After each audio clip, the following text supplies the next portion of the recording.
Bago ang lahat ay gusto ko lang muna kayong batiin ng isang magandang araw. Sana po ay nasa maayos na kalagayan pa rin tayong lahat, lalo na ngayon na patuloy pa rin tayong nasa ilalim ng pandemic. Tawagin niyo na lamang po akong Pearl, 35 years old at isang pediatrician dito po sa Bulacan. Ipinadala ko po sa inyo ang kwento ko para naman may bahagi ang kakaibang storya ng buhay ko na umikot sa aking nakaraan at sa parehong buhay ng aking kapatid at ng kanyang asawa. Magsisimula po tayo sa taong 1999, ang taon kung kailan kami unang nagkatagpo ng aking first love na si Michael. Third year high school ako noon at isang transferee. Samantalang fourth year high school naman si Michael. Magkatabi lang noon ang advisory class namin ni Michael, kaya naman halos araw-araw kaming nagkakasalubong noon sa hallway. Aaminin ko, papadudot, na mabilis ako nagkaroon ng crush kay Michael. Siya kasi yung typical na school heartthrob. May itsura, malinis, maputi, cool, at higit sa lahat ay matalino rin. Unang tingin ko pa lang sa kanya ay malalaman mo na anak mayaman siya. Siya yung tipo ng estudyante na kapag naglalakad siya kasama ng mga kaibigan ay siya ang nasa gitna at sinusundan. Siya ang bida, siya ang leading man. Sa mga kabataang artista ngayon ay mayahalin tulad ko siya kay JB Dumagoso sa GMA. Sa katunayan ay medyo may pagkakahawig din sila ng konti. Papadudot, patapos na noon ang school year nang magsimulang ipakita sa akin ni Michael na natitipuhan din pala niya ako. Naging sentro kami noon ng panunukso at panunudyo, lalo na't pareho rin naman kaming kinikilig tuwing pinapares kaming dalawa ng mga kaklase namin. Hindi nagtagal ay sineryoso na ni Michael ang mga biruan at sinimulan na niya akong ligawan. Papadudot, masyado pa noon akong bata para pumasok sa relasyon. Wala pa akong alam sa mga pag-ibig na yan, kaya hindi ko siya noon sinagot. Pero matyaga si Michael. Patuloy pa rin niya akong inigawan hanggang sa napa-oo niya ako.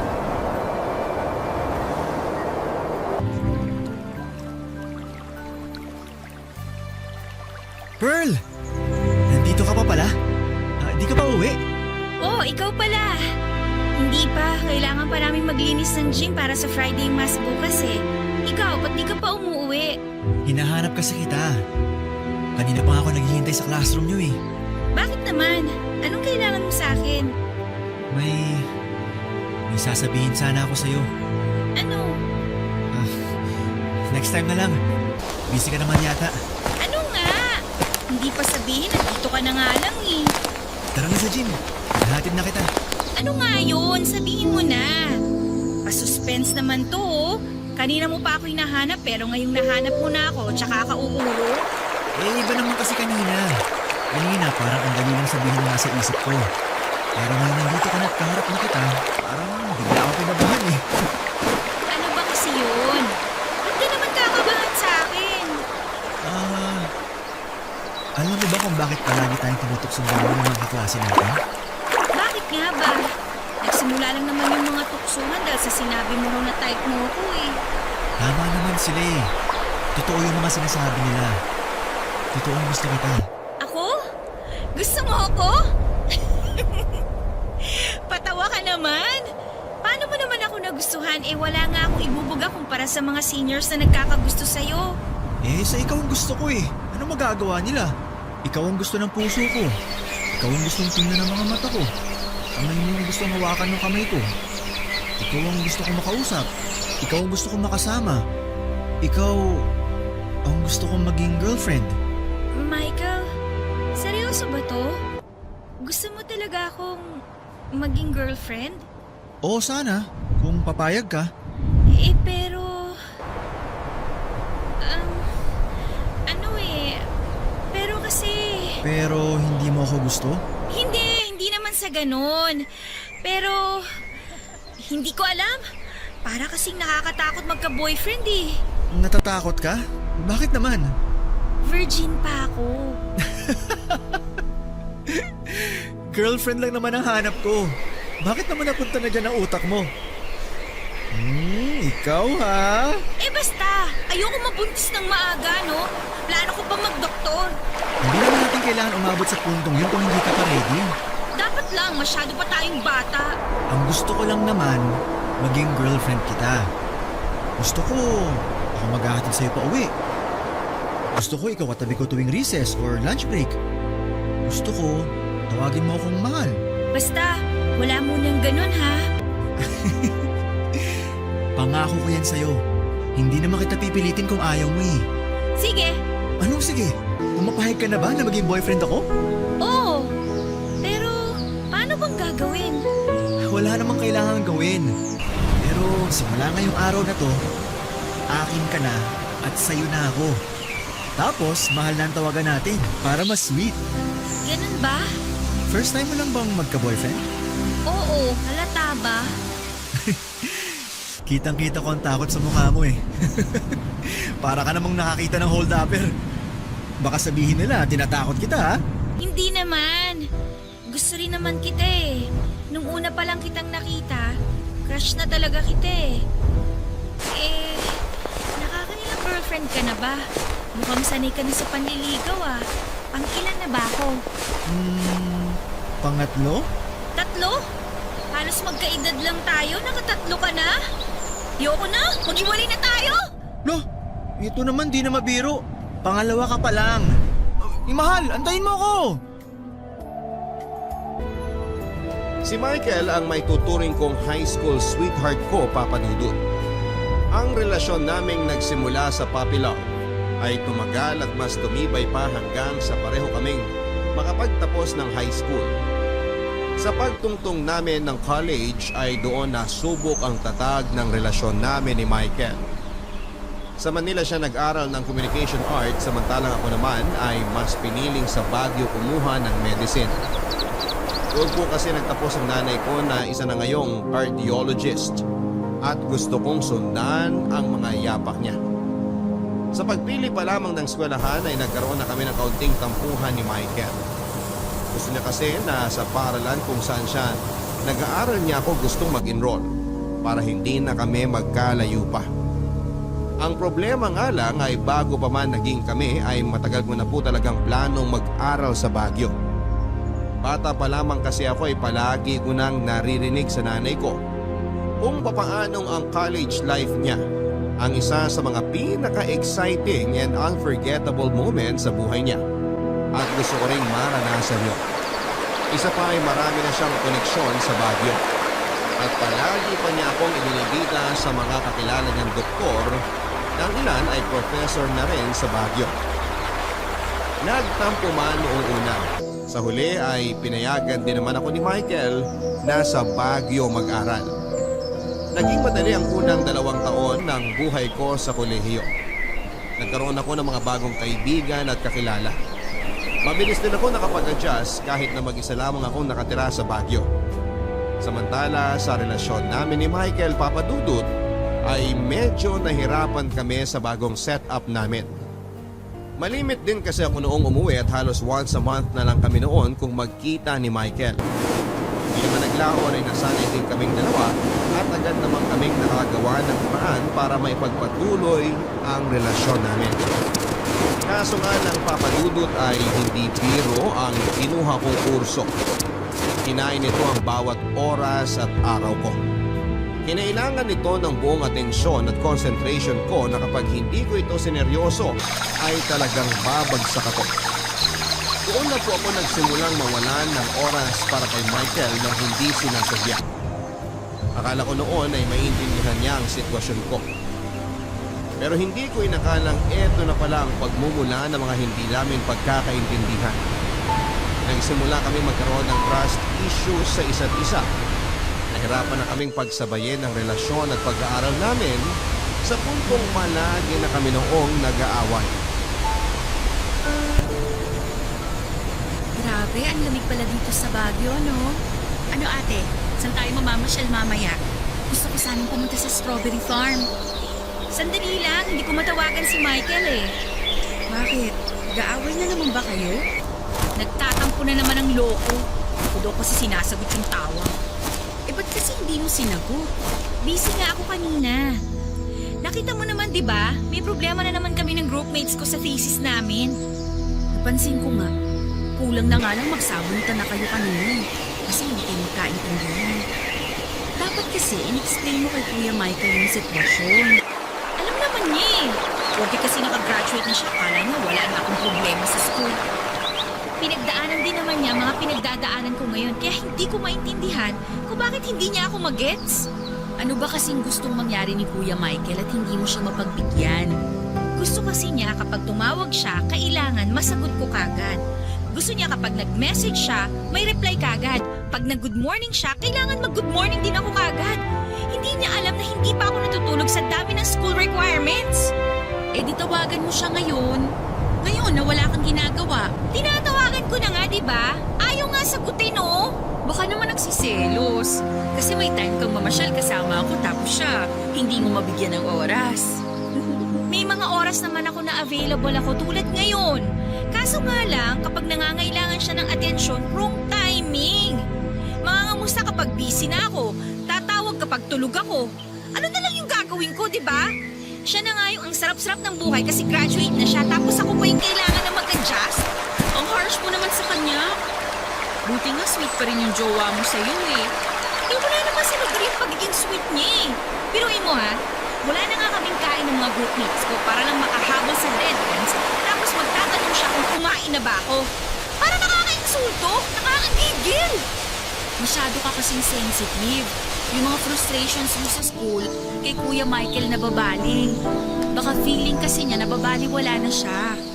Hindi ko nakasalanan yun. Alam niyang priority ko ang pag-aaral ngayon. Mahaba-haba pang lalakbayin ko sa med school kaya kung ngayon pa lang, wala siyang pasensya. Aba, ewan ko kung magtatagal pa kami sa ganitong sitwasyon. Huwag mong sabihin gusto mo nang makipaghiwalay kay Kuya Michael. Actually, pumasok na sa isip ko yan. Kapag hindi siya nagbago, hihiwalayan ko talaga siya. Ate, 5 years na kayo. Makikipaghiwalay ka talaga sa kanya dahil lang makulit siya? Makulit siya kasi nga mahal ka niya. Hindi na healthy ang nasosobrahan sa pagmamahal. Yan talaga ang problema kapag maaga na in love eh. Bakit? Ano namang kinalaman yan sa problema namin? Siyempre, bata pa kayo nung naging kayo. Tapos after 5 years, nasa maturity stage na kayo. Nag-mature na yung isa, tapos yung isa naman napag-iwanan na. Mas mabilis kasing mag-mature ang mga babae, both physically and mentally. Kaya palaging hindi kayo magkasundo eh. Saan mo naman napulot yan? Magdudoktor ka tapos hindi mo alam yun? Ay, no wonder kaya ka pressured sa school. Ay nako, basta, nagsawa na ako sa kaka-baby kay Michael. Ang dami ko lang ang problema dito tapos dumadagdag pa siya. I-message mo na lang tapos tawagan mo mamaya. Or ako na lang kakausap, gusto mo? Para makalabas na tayo, gutom na ako eh. Ayoko nang kumain ng instant noodles ha. Bakit kasi pumunta ka pa rito? Alam mo namang busy ako, isa ka pa eh. Eh sabi mo kailangan mo mag-unwind. Sakto long weekend sa school kaya napadpad ako dito. Oo, kailangan ko talagang huminga. Kung hindi ko gagawin yon, mababaliw ako. Mukhang tuyot ka na nga eh. Ayain mo na kasi dito si Kuya Michael para madiligan ka naman. Hoy, yung bunganga mo ha! Joke lang. So ano na? Lalabas ba tayo? O lalabas tayo?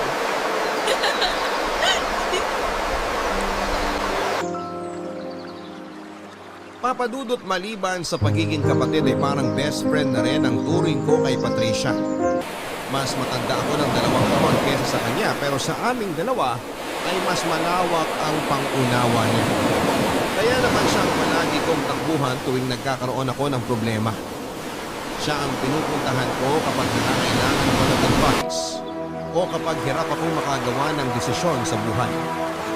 Ibang-iba kasi ang ugali niya kesa sa akin, Papadudot. Open-minded siyang tao at marunong siyang bumasa ng sitwasyon. Matalas din ang bibig kapag alam niyang ako ang may pagkukulang o ako ang nagkasala. Walang preno ang bumanga niya kapag sinimulan niya akong pangaralan kahit na ako ang ate niya. Sabi nga nila, age is just a number dahil kahit 20 anyos na ako noon ay mas mature pa kesa sa atin si Patricia kung mag-isip. Papadudot pagtungtong ko ng senior year ay mas lalo pa akong naging busy sa pag-aaral. Na hindi ko na noon magawang kumain sa dami ng mga requirements at reviews na kailangan kong gawin. 5 hours na nga lang din ang tulog ko noon kaya aaminin kong nahirapan akong isingit si Michael sa schedule ko. Pressured na ako noon sa school requirements, pressured din ako sa relasyon ko. Muntik na nga akong sumabog noon papadudot dahil hindi ko na alam ang gagawin ko. 3 buwan na rin akong hindi nakakauwi sa bahay noon. Kaya naiintindihan ko rin naman siya kung bakit naghahanap siya ng kaunting atensyon mula sa akin. Dahil kulang ang ibinibigay kong effort sa relasyon namin ni Michael ay siya na mismo ang pumuno ng kakulangang yon. Kasagsagan noon ng final exam namin papadudot nang bigla akong isurpresa ni Michael. Lumuwas siya ng Maynila para siya na mismo ang makipagkita sa akin sa Baguio. Dahil nami-miss na raw niya ako. Ang naging problema nga lang papadudot ay wrong timing lang talaga ang pagdating ni Michael dahil ng mga panahong yon ay mas priority ko ang pagre-review. Hindi ko siya nabigyan ng oras at hindi ko naibigay ang atensyong gusto niyang makuha. Dahil dito ay nagkaroon kami ng matinding awayan. Gawa na rin siguro ng halong-halong emosyon ay sumabog na ako papadudot. At isang desisyon ang nagawa kong nagpabago sa parehong buhay namin ni Michael. Papadudot nakipaghiwalay po ako kay Michael. Punong-puno na po ako noon sa mga reklamo niya na parang batang hindi mabigyan ng candy ng kanyang nanay. Alam naman po natin lahat na ang mga huling taon ng kolehiyo ang isang sa mga pinakakritikal na panahon sa pag-aaral.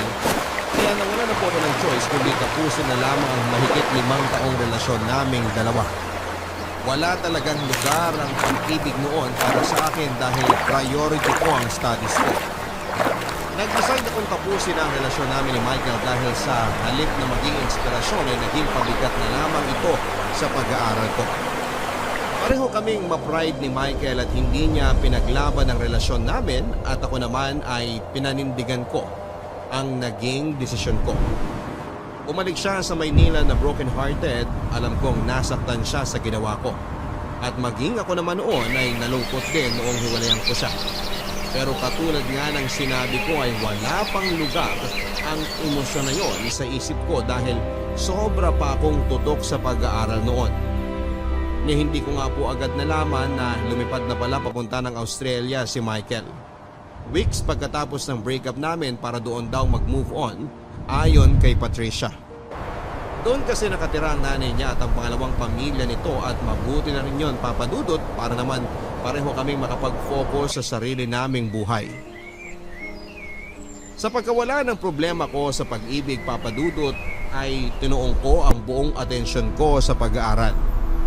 Natapos ko ang bachelor's degree at mabilis na nakapag-apply sa med school kung saan ay inabot ako ng panibagong 4 na taon bago ako naging intern sa isang ospital na 1 pang taon.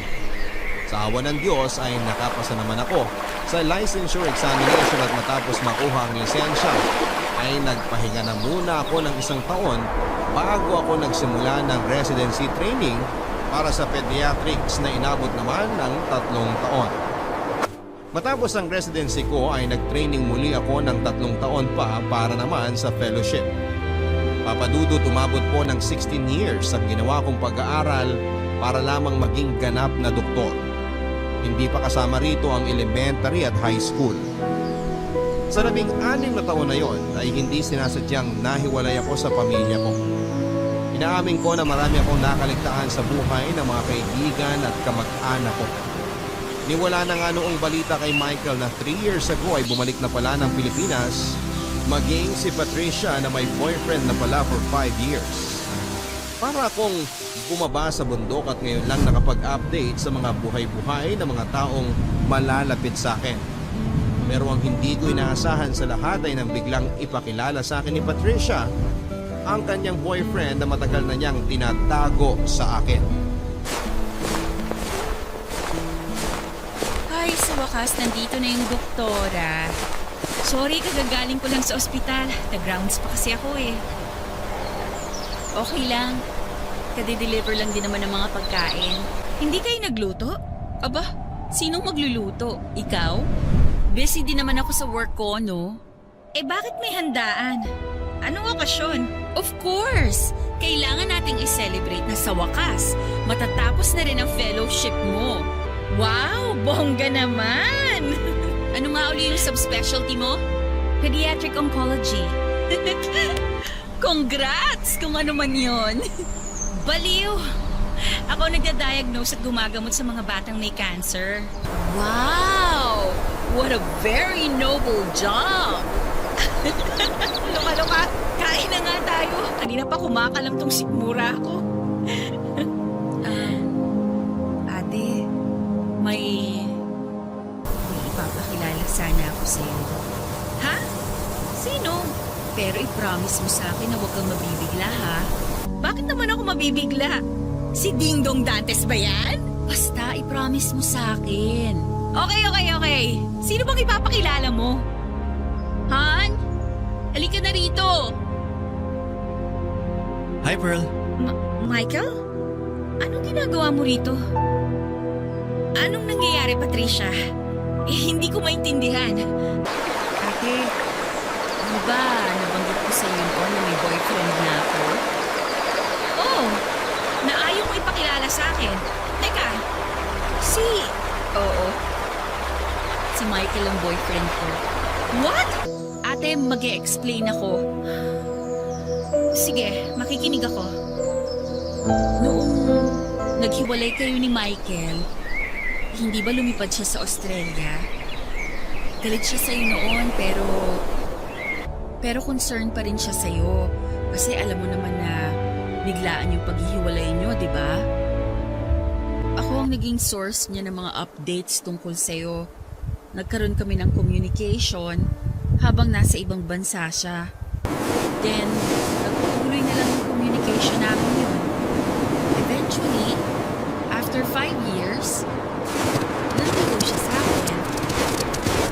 Ate, hindi ko naman sinasadya na magkaroon ng feelings kay Michael eh. Pero wala na akong nagawa. Na-in love na ako eh. Kailan? Kailan naging kayo? 5 years after ng breakup niya. Ate, huwag ka sanang magalit. So, 10 years? 10 years na kayong magkarelasyon nang hindi ko alam? Ano nangyari yun? Ate, maraming nangyari noon habang busy ka sa pag-aaral. Oo, sinagot ko si Michael. Pero nagkahiwalay din kami after 3 years. Tapos last 2015, nagkabalikan ulit kami. Nagkahiwalay man kayo o nagkabalikan or whatever, my point is, hindi ko alam. As in, wala akong idea. Bakit? Bakit mo tinago sa akin, Patricia? Natatakot ako sa pwedeng mangyari. Alam ko namang mahal mo pa si Michael eh. Pero hindi ko naman pwedeng diktahan ang puso ko. Mahal ko na talaga siya noon.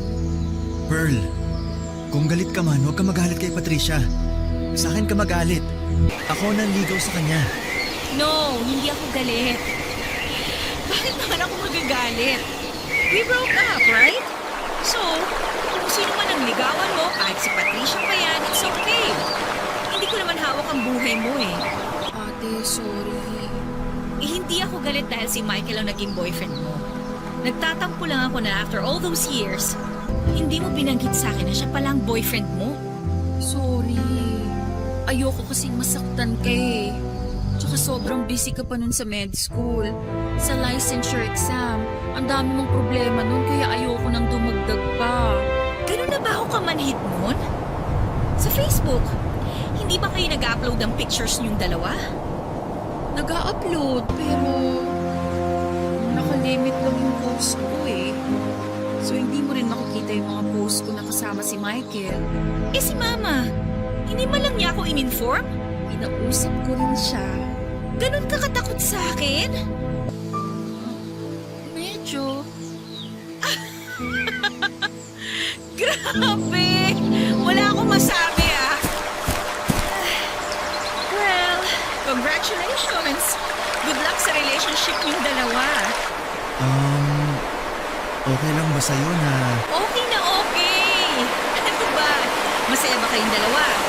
Kung masaya kayo, edi wala na problema.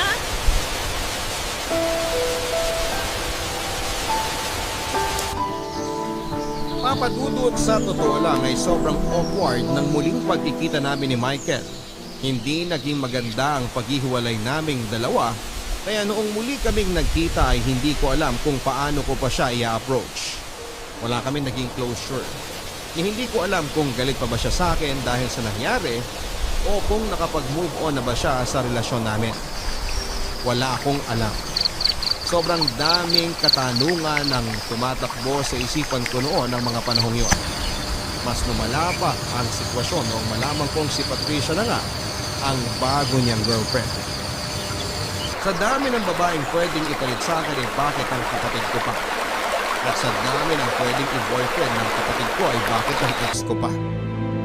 Pero katulad ng isang supportive na kapatid ay ipinakita ko sa dalawang suporta ko kahit na sa loob-loob ko ay medyo naapektuhan ako, Papa Dudut. Aminin kong naapektuhan talaga ako nang malaman ko na ang ex-boyfriend ko at ang kaisa-isa kong kapatid ay magkasintahan na pala ngayon. Ilang taon akong nawala ng komunikasyon kay Michael tapos malalaman kong si Patricia na pala ang kinakasama niya. Para po akong nakaramdam ng betrayal kahit na alam ko namang wala dapat akong karapatang makaramdam ng ganong klase ng emosyon. Dahil sa simula pa lang ay ako na ang tumapos sa relasyon naming dalawa ni Michael. Tuwing nagkakasama kaming tatlo ay napaka-awkward ng paligid, Papa Dudut. Alam ko sa sarili ko na may nararamdaman pa rin ako para kay Michael. Pilit ko lang yon tinatago noong kasagsagan ng pag-aaral ko. Pero ngayon na available na ang oras ko ay aaminin ko na medyo umaasa rin ako na baka may chance pa na kaming dalawa ni Michael ay magkabalikan. Yun nga lang ay hindi na niya ako nahintay pa. Para hindi na ako masyado maapektuhan pa ay medyo dumistansya po ako sa kapatid ko. Hindi po talaga ako komportableng makita na sweet silang dalawa ni Michael na para bang walang namagitan sa amin ng boyfriend niya. Sa totoo nga niyan, Papa Dudut, ay medyo umasa pa ako noon na baka hindi rin sila magtatagal pero hindi ko inaasahan na nasa planning stage na pala sila ng pagpapakasal. Sorry na-traffic ako. It's okay. Kararating ko lang naman. Biglaan naman kasi yung tawag mo eh. Bakit pala ako gusto makausap? Hihingi sana ako ng pabor sa'yo kung hindi ka busy. Ano bang klaseng pabor? Plano ko sana yung surprisehin si Patricia. Gusto ko na mag-propose sa kanya. Talaga? Oo. Matagal na rin kami magkarelasyon so I think oras na rin para mag-settle down. Tsaka hindi na tayo bumabata.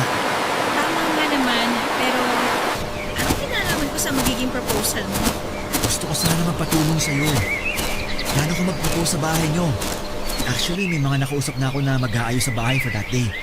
Simple setup lang naman para makapag-celebrate na rin tayo after the proposal. Ang gusto ko sana, samahan mo muna si Patricia that day. Para wag muna siyang umuwi habang nagpe-prepare kami sa bahay nyo. Ah, yun lang ba? Oo naman, pwede ko namang gawin yun. Madali lang naman pala eh. Maraming salamat Mukhang seryoso na talaga kayong dalawa. Mabait na girlfriend si Patricia. Mas nakilala ko nga ang sarili ko dahil sa kanya Marami ako natutunan sa buhay because of her. Sa dami ng mga babaeng nakilala ko, siya na ang pinaka-wife material. Ah, talaga ba? I'm sorry. I didn't mean it that way. Actually, may point ka naman eh. Alam ko marami ako naging pagkukulang nung tayo pang dalawa. And I totally understand kung marami kang nagustuhang quality sa kapatid ko kaysa sa akin. Actually, quality-wise, talagang napunta na lahat kay Patricia. I'm just the plain old boring sister. So naiintindihan kita. Pearl, magkaiba man. Pero pareho kayong may mga magandang qualities ni Patricia. Hindi mo na kailangang mag-explain. Hindi mo na ako kailangang bigyan ng mga sugar-coated remarks. Basta ang akin lang, masaya ang kapatid ko, so masaya na rin ako. Basta ba, ipangako mo sa akin na hindi mo sasaktan si Patricia. Of course! Hindi ko gagawin yan. Alam mo yan, Pearl, kasi ikaw never kitang sinaktan. Right.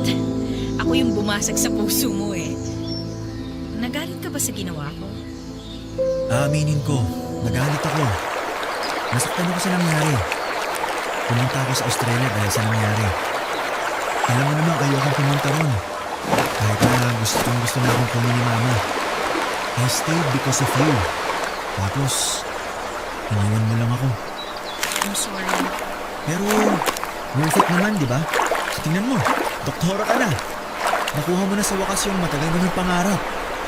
Nakuha ko nga, pero marami rin naman ako isinakripisyo. Bakit? Nagsisisi ka ba sa nangyari? Ako? Di ko alam. Masyadong mabigat yung term na nagsisisi eh. Nangihinayang siguro, pwede pa. Mahal mo pa ba ako, Pearl? Kailangan ko bang sagutin yan? Sorry, hindi na pala dapat tinatanong yun. Tinawagan mo ako dito para humingi ng pabor para tulungan kitang mag-propose sa kapatid ko. Huwag mo nang tanungin kung mahal pa ba kita, Michael, ano ba? Hindi na importante ang magiging sagot ko doon.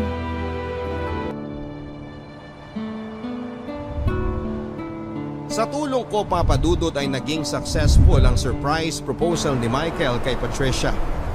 Magsisinungaling ako kung sasabihin kong hindi ako nakaramdam ng inggit nang makitang masaya na sa isa't isang dalawa. Pumasok din sa isipan ko ang tanong na kung hindi ko kaya hiniwalayan si Michael noon ay sa ganito rin kaya kami hahanto. Sa isang proposal kung saan ay tatanungin din ako ni Michael kung gusto ko ba siyang pakasalan at sasagot naman ako ng oo. Kung nangyari yon ay sigurado ako na ang saya-saya ko ngayon. Siguro ako ngayon ang engaged, kaso hindi. Nandoon ako ng panahong yon sa gilid, nakahawak ng cellphone upang kunan ng video ang memorable moment nilang dalawa habang lihim na naiinggit sa pagmamahala ng kapatid ko at ng ex-boyfriend ko. Papadudod, maituturing na ba akong masamang tao kung lihim kong hinihiling na sana ay hindi mag-yes ang kapatid ko? Siguro nga dahil pinagkakaitan ko sila ng kasiyahan. Sa sumunod na taon ay nagpakasal na sina Michael at Patricia. Sobrang bongga ng kasal, Papadudod, na sa tingin ko ay aabot ng mahigit 1.5 million ang nagastos nila. May kaya kasi ang pamilya ni Michael. Sa Australia nakatira ang nanay niya samantalang may sarili namang negosyo ang tatay niya. Bukod dito ay nagtatrabaho bilang marketing associate si Michael samantalang accountant naman si Patricia. Kaya hindi nakapagtataka kung bakit kaya nilang umupa ng 3 floor ng hotel para sa kasal nila at magkaroon ng malaking reception. Siyempre, Papadudot, ako ang tumayong maid of honor ni Patricia. Ayos lang naman sa akin yon dahil nang panahong yon ay medyo tanggap ko na hindi para sa akin si Michael. Kung ano man ang nararamdaman ko sa kanya ay pilit ko na lang itong ibinaon sa limot dahil hindi na para sa akin ang puso niya, kundi pagmamay-ari na ito ng kapatid kong si Patricia. Pagkatapos ng kanilang kasal at 3 weeks na honeymoon sa Italy ay bumukod na sa amin ang bagong kasal. Pareho pa rin kasi kami noong nakatira ni Patricia sa bahay ng magulang namin, kaya nakahinga ako nang lumipat na sila ng tirahan. Kahit doktora na ako noon, Papadudot, ay hindi pa ako stable noon kaya huwag niyo akong sisihin kung bakit sa nanay ko pa nakatira. Dahil kalahati ng taon ko ay ginugol ko sa pag-aaral. Anyway, pagkatapos ng 2 taon, kung saan ay inaasahan ng magkakaroon ng panganay na anak sina Michael at Patricia, ay isang masamang balita ang natanggap namin mula sa kanila. Hirap palang magbuntis si Patricia. Papadudot, bilang kapatid ay trabaho ko ang i-comfort si Patricia sa pinagdadaanan niyang problema. Siguro ay oras na rin para ako naman ang maging sandalan niya na ngayong ko lang na-realize ay hindi niya malimit na ginagawa.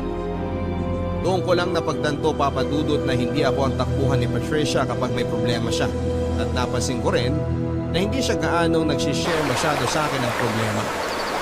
Hindi katulad ko na open book ko kay Patricia. Alam niya lahat ng sikreto ko, lahat ng baho ko. Hindi ko alam kung dahil ba masyado akong marupok at depende. Samantalang independent naman si Patricia at kayang tumayo sa sariling paa ng mag-isa. Matagal na raw nilang alam na mag-asawa ang kondisyon ni Patricia, pero ngayon lang nila ito ipinaalam sa mga malalapit nilang kamag-anak. Noong una ay plano sana nilang magampon ng bata, pero ayon kay Michael ay gusto raw niyang magkaroon ng anak na nanggagaling mismo sa kanilang dugo. Kaya naman sinubukan pa rin nilang bumuo ng anak sa pag-asang makakatanggap sila ng milagro. Pero maila pa rin ang kapalaran sa kanila. Isa sa mga naisip nilang solusyon para magkaroon ng anak ay ang surrogacy, kung saan ay kukuha sila ng isang surrogate mother na magdadala ng kanilang anak. Papadudot, walang bayad ng isang surrogate mother at maliban dito ay mahal din ang procedure. Milyon ang kailangan nilang bayaran para sa compensation, healthcare cost at pati na rin sa mga legal fees. Hindi pa dito kabilang ang ilang pang gastusin na kakailanganin ng surrogate mother. Ang napagkasunduan nila Michael at Patricia para makatipid sa gastusin ay ang gawin akong surrogate mother. Opo, papadudot. Sa dami lang pwede maging surrogate mother ay ako ang napili nilang kumarga ng kanilang magiging anak.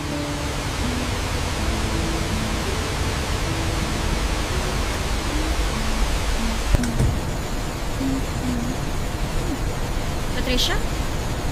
Ginagawa niyo rito ni Michael. May problema ba? Hinihintay namin kayo ni Mama. May gusto sana kami sabihin. I think nasa clinic pa si Mama eh. Mamaya pa uwi yun. May nangyari ba? May bad news kami ni Michael eh. Ano nangyari? Kanina pa ba kayo rito? Bakit hindi niyo ako tinawagan? Hinintay ka na namin. Hindi naman kami nagmamadali. Michael, ikaw na ba magsasabi? Bakit? Ano ba yun? Kinakabahan naman ako sa inyo. Paano ko ba sasabihin ko? Last year kasi, nalaman namin sa OB ni Patricia na wala raw siyang kakayanang magbuntis. What? Bakit? Paano niyo nalaman na hindi na niya kayang magbuntis? Nagkaroon ako ng miscarriage last year. Masyado raw maliit yung uterus ko para magdala ng baby. Oh my, Patricia! Bakit hindi mo kagad sinabi sa akin? Hanggang ngayon ba ayaw mo pa rin mag-open up sa akin? Hindi naman sa ganun, pero umaasa kasi kami ni Michael na baka magkaroon kami ng swerte. Malay namin, bigla na lang kaming mabiyayaan ng miracle baby. Kaso nga lang hanggang ngayon hindi pa rin kami pinapalad. I'm so sorry. Tanggap ko naman na. Actually, tanggap na namin ni Michael yung kalagayan ko. Tsaka in this day and age naman, marami ng medical procedures na pwede maging option para makabuo pa rin kami ng baby. Oo, tama yan. In vitro fertilization, successful yan. Kailangan nila maghanap ng surrogate mom. Actually, naisip na rin namin yan. Kaso nga lang, masyado na walang surrogacy. Ano naman, nabawi pa lang namin yung mga nagastos namin sa kasal.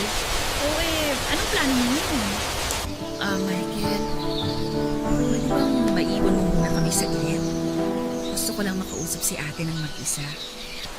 Okay, sige. Labas na muna ako. Ate, sobrang tagal namin pinag-isipan ko ni Michael. Matagal na talaga namin gustong magkaanak. At ito na lang talaga ang naisip naming solusyon. Sana matulungan mo kami sa problema namin. Ano bang may tutulong ko? Sabihin mo na lang sa akin. Gagawin ko lahat para makatulong lang ako. Gusto sana namin na ikaw maging surrogate mother ng magiging anak namin. Ako? Wait lang ha. Tama ba yung narinig ko? Ako ang gagawin yung surrogate? Sana. Ate, doktor ka. Alam na alam mo kung gaano kamahal ang surrogacy. Kaya napag-usapan namin ni Michael na malaki ang maitutulong mo sa magagastos namin kapag ikaw ang tatay ng surrogate mother ng baby namin. Kapag pumayag ka, hindi na namin kailangang umupa ng surrogate mother. Sandali lang, Patricia ha. Kasi masyadong masyadong malaki itong hinihingi ninyong pabor sa akin eh. Alam kong mahirap para sa itong hinihingi namin pabor. Pero sana naman, ate, mapagbigyan mo kami. Mahirap talaga. Mahirap, Patricia. Hindi pa ako handang magkaroon ng baby sa loob ng tiyan ko. Sige na, ate. Para sa akin naman to eh. Huwag ka namang maging selfish. Selfish? Kapag ba tumanggi ako sa gusto ninyo, magiging selfish na ako? Bakit? Wala na ba akong karapatang magdesisyon para sa sarili kong katawan? Sana naman naisip mo rin ako. Ako na walang kakayahang magkaanak, ate. Sorry talaga, pero... Huwag mo nang ituloy ang sasabihin mo. Gets ko na. Patricia, sandali lang naman. Bakit pa nga ba ako humingi ng tulong sa'yo? Alam ko naman sa simula pa lang ganito ang mangyayari. Ano bang ibig sabihin yan? Patricia, sandali lang! Ate, tuwing nangangailangan ka ng tulong, ako ang lagi mong tinatakbuhan.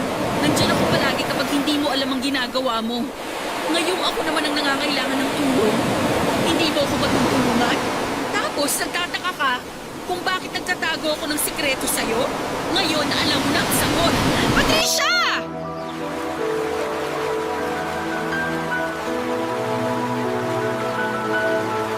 Papadudod, hindi naman po ako against sa plano nila Michael at Patricia na maghanap ng surrogate mother para mabigyan sila ng anak. Pero hindi naman din po ako papayag na ako ang maging surrogate mother nila. Masakit na nga po sa akin na sa kapatid ko napunta ang lalaking minamahal ko.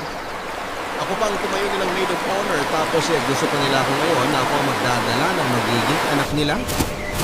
Tumanggi po ako, papadudod, sa hinihiling na pabor sa akin ni Patricia. Never pang pumasok sa isipan ko ang maging isang ina. Not to mention ang mga anak ng hindi naman magiging akin. Hindi basta-basta ang hinihiling sa akin nila Michael at Patricia. Nangangailangan ito ng matinding paghahanda, mentally, physically at maging emotionally, kaya hindi po ako pumayag. Dahil sa ginawa kong pagtanggi, papadudod, ay ako ang lumalabas na masama, hindi lang sa mga mata nila Patricia kundi maging sa mga kamag-anak ko. Para bang ako ang naging kontrabida sa buhay nila dahil ako ang naging dahilan kung bakit hindi nila makuha ang kaligayahang kanilang inaasam. At dahil sa nangyari ay nagkaroon ng lamat ang relasyon namin ni Patricia. Ilang buwan din kaming hindi nag-usap. Sa bawat paglapit ko sa kanya ay lumalayo siya. Wala naman akong karapatang magreklamo dahil ang lahat ng simpatya ay na kay Patricia. Pakaramdam ko noon ng mga panahong yon ay tila ba wala akong kakampi. Hindi ko mailabas ang hinanakit ko. Hindi ko maintindihan kung bakit parang hindi nila makuha ang punto ko. Hindi man lang nila maintindihan ang nararamdaman ko. Sa puntong yon, papadudot, ay pinagsawalang bahala ko na lamang ang emosyon ko. At sa uli, pumayag na lamang akong maging surrogate mother ng magiging anak nila Patricia at ni Michael.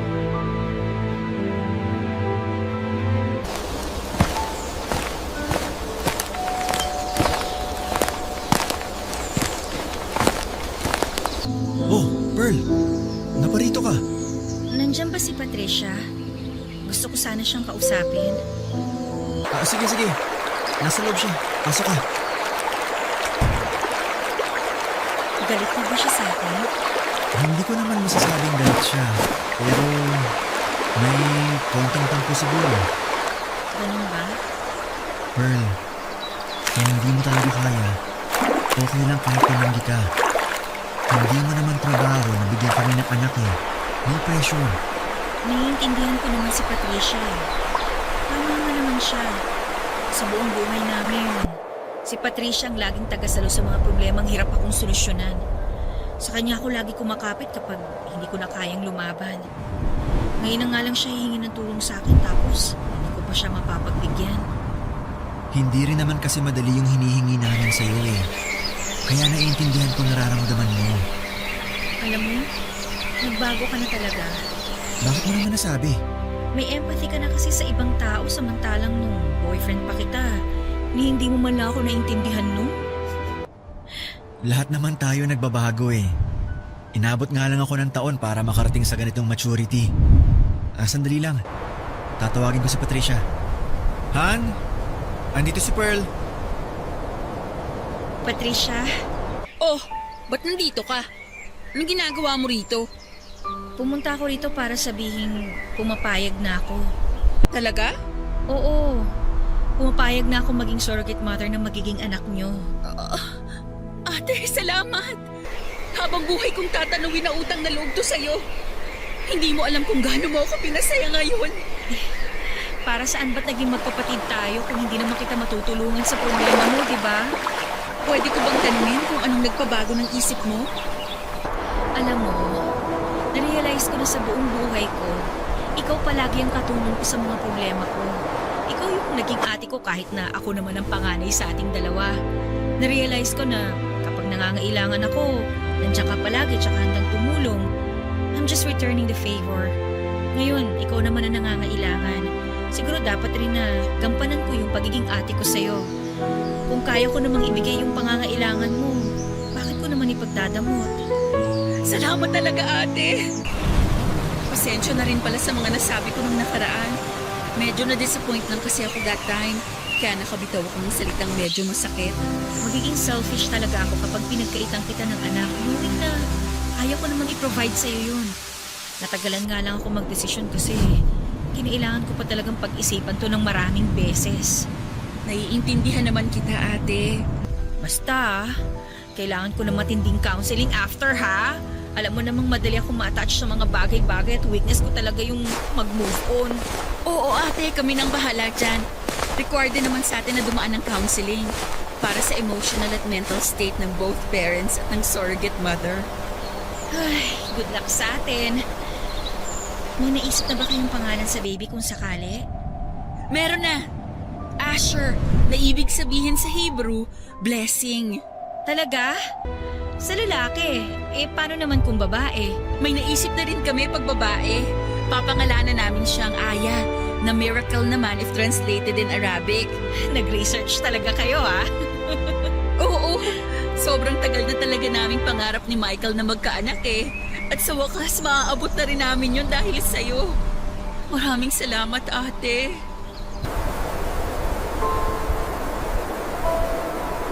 Papa Dudut, gestational carrier po ang naging tawag sa akin. Hindi po traditional surrogacy ang nangyari sa akin dahil manggagaling sa ibang tao ang cells na bubuo ng bata. Ako lang po ang magdadala nito. Ang egg cell ni Patricia at sperm cell ni Michael ay sumailalim muna sa vitro infertilization para makabuo ng embryo na siya namang ipapasok sa sinapupunan ko para ako magdala sa baby ng 9 na buwan at magluwal nito.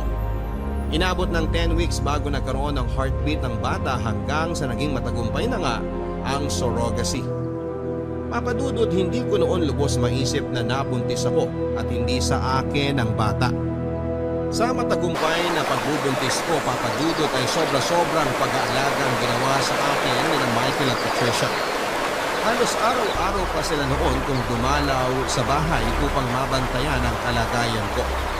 Para akong pasyente na oras-oras ay hinihinga ng update. Dahil doon ay naging malapit muli ang loob namin ni Patricia na siyang pinagpapasalamat ko.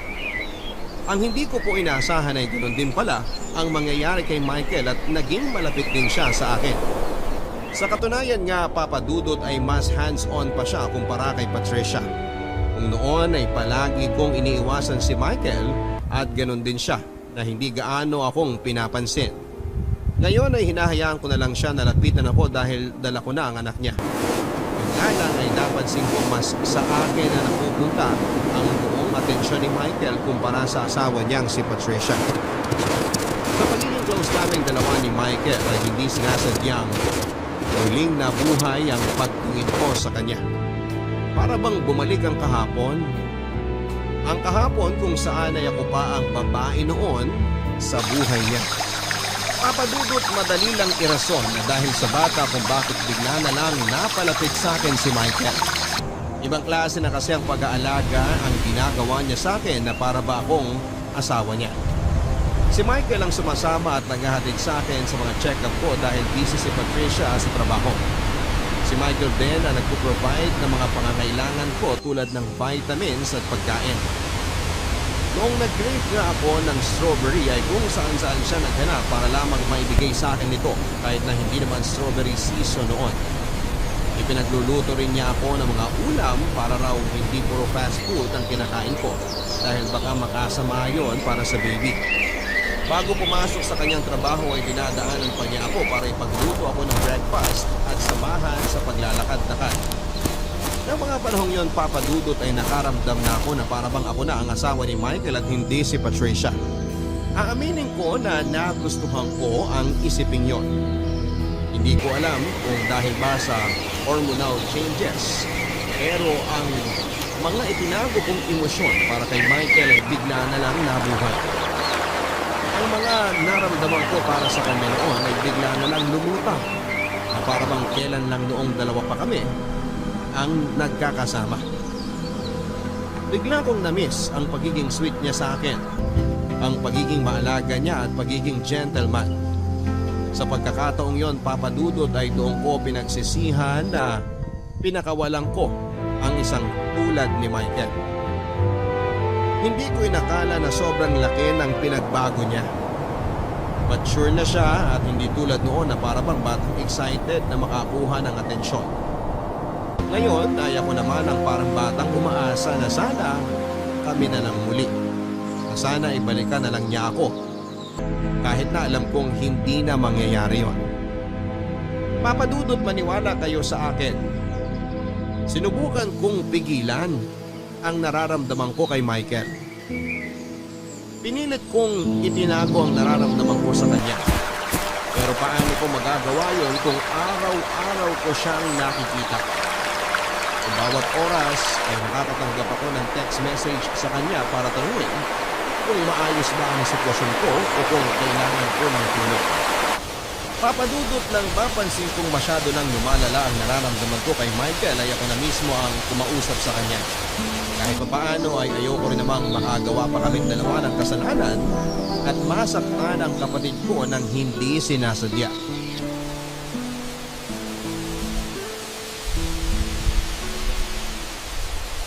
Ma, maglalakad-lakad lang ako sa labas, ha?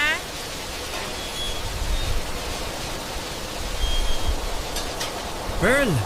Good morning! Michael? Ano ginagawa mo rito? Ang aga pa. Nag-grocery ako kahapon eh. Naparami ako ng bili ng prutas. Naisip ko na idaan na lang sa itong iba bago ako pumasok sa trabaho. Nagabala ka pa? Di mo na kailangan gawin to. Kaya ko naman ang sarili ko eh. Siyempre, ginagawa mo kami ng pabor eh. Dapat lang na alagaan ka namin. Michael, doktor ako. Alam ko na ang ginagawa ko. Medyo obsessed ka na yata sa pagbabantay sa akin, ha? Kahit na.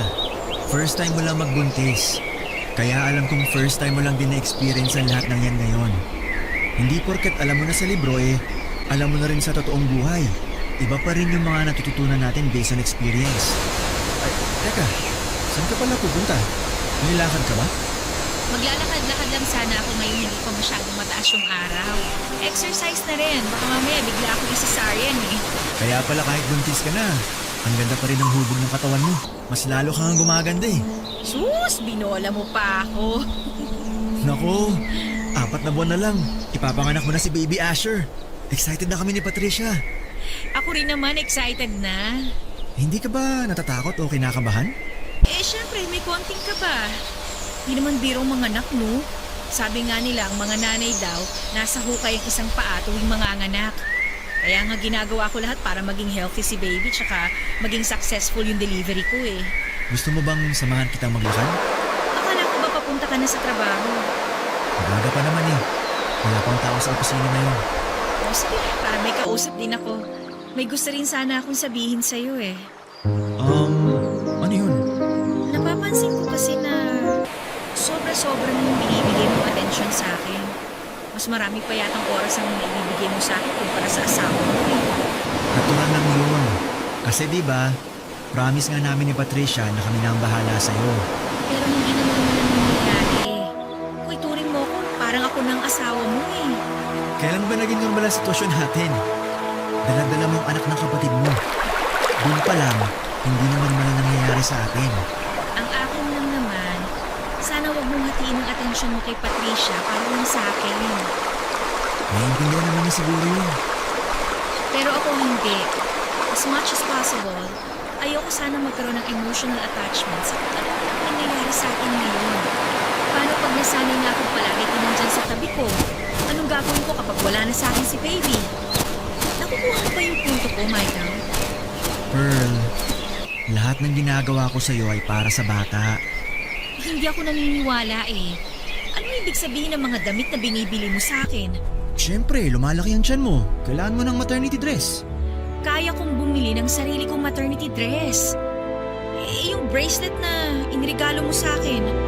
Pasasalamat ko sa iyo yun dahil sa ginagawa mo para sa aming mag-asawa. Ibinigay mo yon sa araw ng dating anniversary natin. Akala mo hindi ko alam? Ano bang gusto mong sabihin ko? Gusto kong malaman kung bakit mo ginagawa sa akin to. Gusto kita. Gusto pa rin kita hanggang ngayon, Pearl. Michael, pamilyado ka ng tao. Pinipigilan ko naman eh. Ginagawa ko naman ang lahat para itago ang nararamdaman ko pero hindi ko na kayang baliwalain pa to. Michael, please. Huwag mo naman gawin sa akin to. Mahal mo pa rin ako, di ba? Alam ko may pagmamahal ka pa rin sa akin hanggang ngayon. Dahil nararamdaman ko yun. Gusto ko na umuwi. May iwan na kita rito ah. Pearl!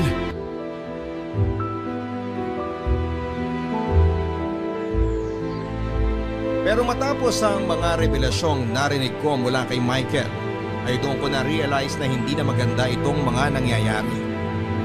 May gusto pa rin ako kay Michael at ganoon din siya na may gusto pa rin pala sa akin. Ang problema ay kasal na siya sa kapatid ko at higit sa lahat ay ako ang may dala sa anak nila. Sobrang gulo ng buhay namin ng mga panahong yon, Papa Dudut. Buntis ako at hindi ko rin makontrol ang mga lumalabas na emosyon ko roon. Pero man ay pinilit ko maging profesional. Pinaghiwalay ko ang trabaho ko bilang surrogate mother at ang emosyong nararamdaman ko para kay Michael. Mabilis na lumipas ang 9 na buwan at matagumpay kong naipanganak ang panganay na anak nila Michael at Patricia. Napadudot nang mawala sa akin si Asher ay aaminin kong nagkaroon ako ng attachment issues. Kung una ay hindi ko naman talaga itinuturing na anak si Asher dahil technically ay hindi ko naman talaga siya anak. Pero nang kunin na sa akin ang bata ay para bang nagkaroon ako ng separation anxiety. Kahit na papaano, sa 9 na buwang pinagdaanan namin ni Baby Asher ay na-attach na rin ako sa kanya. Kaya masakit din na mawala siya sa akin. Pero katulad nga ng napag-usapan at ang mga pinirmahang legal documents ay hindi sa akin si Asher. Kaya wala akong karapatan sa bata. At dahil sa nangyari, Papa Dudut, ay nagpakalayo-layo na muna ako para makapag-move on. Kumuha ako ng sarili kong apartment para makalayo mula sa pamilya ni Michael. Malaking tulong na rin ito sa akin para maalis ko na rin ang muling nabuo na pagmamahal ko para sa asawa ng kapatid ko. Nag-focus na lamang ako sa trabaho at pansamantalang dumistansya mula sa pamilya ko. Ang kaso, Papa Dudut, ay ang tukso mismo ang lumalapit sa akin. Kahit dapat ay wala na kaming koneksyon ni Michael dahil wala na sa akin ang bata, ay nakakatanggap pa rin ako ng pangungumusta mula sa kanya.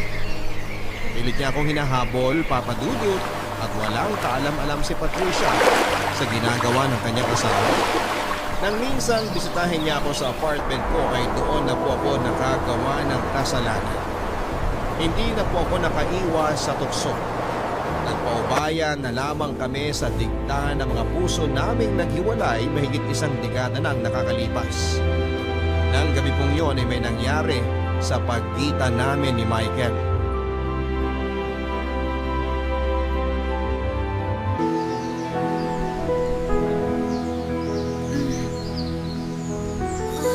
Oras na ba? Michael, gumising ka na dyan! Anong oras na? 7 na! Naku, late na ako sa trabaho. Michael, kailangan natin mag-usap. Mamaya na lang tayo mag-usap. Late na talaga ako. Patay ako kay boss nito. Tinawagan ako ni Patricia kanina. Anong sinabi? Binanggit mo ba na magkasama tayo? Gusto mo bang patayin tayo ng kapatid ko?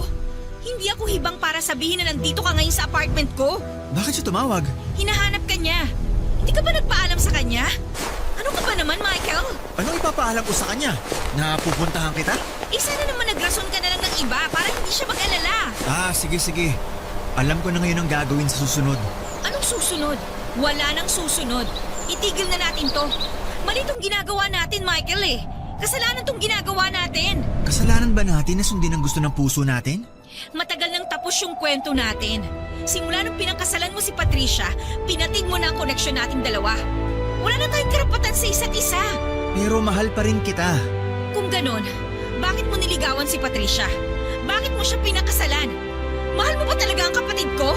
Mahal ko siya. Mahal ko kayong dalawa. Ano ba namang klaseng sagot yan? Isa lang ang puso mo, hindi ka pwede magmahal ng dalawang tao.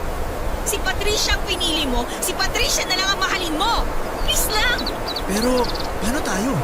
Walang tayo, Michael. Matagal na tayong tapos. Yung nangyari sa atin kagabi. Kalimutan mo na yon. Isang malaking pagkakamali ang ginawa natin. Pearl, Please, nagmamakaawa ako sa'yo. Huwag mo naman kami paglaro ang magkapatid. hindi ko kayo pinaglalaroan. Ano ba sa tingin mo itong ginagawa mo ngayon? Pareho natin ginusto ang nangyari. Alam kong hindi ka lang napipilitan. At pinagsisisihan ko na ang ginawa kong yon. Ayokong saktan si Patricia. Ayokong masaktan ang kapatid ko. Pero may nangyari na. Kaya nga huwag na natin dagdagan pa. Dito mismo, tinatapos ko na ang ugnayan nating dalawa. Parang nangyari na dati to ah. Iiwan mo ulit ako? Aaminin ko, pinagsisisihan ko ang ginawa kong pag-iwan sa'yo noon. Pero kasi iba na ang sitwasyon natin ngayon. Kailangan kong gawin to. Kailangan nating gawin to. Kung gusto mong isalba ang pamilya mo, iwasan na natin ang isa't isa. Ay... I'm sorry. I'm sorry na dinamay pa kita sa kagaguhan ko. Huwag ka na mag-sorry sa akin. Mag-sorry ka sa kapatid ko. Tama ka sa mga sinabi mo. Ay, ano ba tong ginagawa ko? Michael, mangako ka sa akin. Mangako kang hindi na mauulit ang nangyari sa atin. Mahirap. Pero magtiwala ka sa akin. Hindi na mauulit to. Ano na ngayon ang gagawin mo? Hindi ko alam. Wala na akong mukhang maiyaharap kay Patricia. Siguro magpapakalayo-layo na lang muna ako. Michael, please, huwag mong lolokohin ang kapatid ko. Nagawa ko lang naman yun dahil may nakaraan tayo eh. Hindi ko magagawang lokohin si Patricia. Magtiwala ka sa akin. Hindi ko magagawang mambabae. Katulad ng sinabi ko sa'yo, mahal ko si Patricia. Siguro, nalito lang ang puso ko simula nung naging close ulit tayo dahil kay Baby Asher. May tiwala ako sa'yo, Michael. Alagaan mo ang asawa at anak mo. Kalimutan na natin ang lahat. Ibaon na lang natin sa limot ang nangyari. Tanggapin na lang natin na hindi talaga tayo para sa isa't isa. Papadudot mabilis din naman akong nagising sa katotohanan. Nang mahimasmasan ay agad akong ginupo ng konsensya. Agad akong sinampal ng common sense ko na mali ang ginawa ko. Na mali ang ginagawa namin ni Michael. Pareho kami nagtaksil sa mismong kapatid ko at sa halip na kampihan ko si Patricia, ayoko pang lumapas tangan sa kanya. Kahit na kami ni Michael ang naunang nagkarelasyon, si Patricia na ang nagmamay-ari sa puso ni Michael dahil ito ang sinumpaan nilang pareho sa harap ng Diyos. Nagalit ako sa sarili ko, Papa Dudut, dahil hindi ko nalabanan ang bugso ng damdamin. Siguro ay walang naniniwala kung sasabihin kong hindi ko sinasadya ang mga nangyari. Nadala lamang ako ng emosyon kaya ko po nagawa yon at hanggang ngayon ay pinagsisisihan ko pa rin ang mga nangyari. Bago pa man kami maghiwalay ni Michael ay kinausap ko na siya ng masinsinan. Sinabi ko sa kanya na maling-mali ang ginagawa naming pareho. Kapatid ko si Patricia at ayaw kong masaktan siya. Kaya kung ano man ang nararamdaman namin ni Michael sa isa't isa ay kailangan na naming itapon ang lahat ng yon dahil parte na lamang ito ng nakaraan. Nakiusap ako kay Michael na itigil na ang ginagawa niya. Nakiusap ako na huwag na niyang lolokohin si Patricia lalo na't may anak na sila. Papadudot na nga ako kami ni Michael sa isa't isa na hanggang doon na lamang kami. Doon mismo ay sinara na namin ang pintuan ng bawat isa nang sa gayon ay hindi na madagdagan pa ang kasalanang nagawa namin. Sa mga sumunod na buwan ay pinasok na ng COVID-19 ang Pilipinas dahilan para magkaroon ng total lockdown sa buong bansa. Malaki ang naitulong ito, Papa Dudut, para makalayo ako kay Michael. Sa pagdami ng kaso ng virus sa bansa ay ginugol ko bawat oras ko sa mga batang kinatamaan ng nasabing sakit. In a way ay eto na rin ang naging rason ko kung bakit unti-unti ring nawala sa puso't isipan ko si Michael, hindi kalaunan. Sa ngayon, Papa Dudut, ay kontento na ako sa buhay ko. Mahirap ang pinagdadaanan natin sa kasalukuyan pero masaya ako na nakakatulong ako sa mga batang nangangailangan ng atensyon. Malaki ang pasasalamat ko sa Panginoon na lahat ng naging COVID patients ko ay nakasurvive naman sa naturang sakit. Wala na akong balita pa kay Michael dahil hindi ko na pinapansin ang bawat messages niya na dumarating sa akin. Paminsan-minsan ay nakikibalita naman ako kay Patricia kung kumusta na si Asher. Hanggang ngayon ay wala pang kaalam-alam si Patricia sa mga nangyari sa aming dalawa ni Michael at wala kaming planong ipaalam ito sa kanya. Dadalhin na lang namin ang sekretong yon hanggang sa huli naming hantungan. Ito po ang dahilan kung bakit ako sumulat sa inyo, Papa Dudut, dahil wala na akong iba pang maaaring mapagkwentuhan ng mga nangyari, kundi ang inyong programa na lamang. May mga ibang pangyayari, pangalan at lugar na nabago at ipinapangako ko sa inyo na hanggang doon na lamang ang naging kwento namin ni Michael. Maraming salamat po sa pagkakataong ito at sana ay merong napulot na aral ang ating mga kabarangay sa kakaibang kwento ng buhay ko. Gagamitin ko rin po ang pagkakataong ito para sabihin sa mga listeners ng Barangay Love Stories na nasa pandemya pa rin tayo at sana ay patuloy pa rin tayo sa pagsunod sa mga safety protocols. At sana rin po ay magpabakuna na tayo para matalo na natin ang sakit na ito. Yan lamang po at maraming salamat. Ang inyong forever kapuso at kabarangay, Pearl. Maraming salamat, Pearl, sa pagbabahagi ng kwento ng iyong buhay, pag-ibig at pag-asa dito sa Barangay Love Stories. Kahit sa ang anggulo naman natin tignan ay masama talaga ang pakikiapit. Yan ang ika-anim na utos ng Diyos. Kaya naman sumasang-ayon ako sa iyong desisyon na humiwalay ka na kay Michael. Mga kabarangay, mahirap talaga kapag puso ang palaging pinapairan. Kailangan kapag gumagawa tayo ng isang desisyon ay gamitin din natin minsan ang utak natin para maiwasan ang dilubyong darating. Kung sakali mang mali pala ang sinisigaw ng puso natin, tandaan natin na ang pagsisisi ay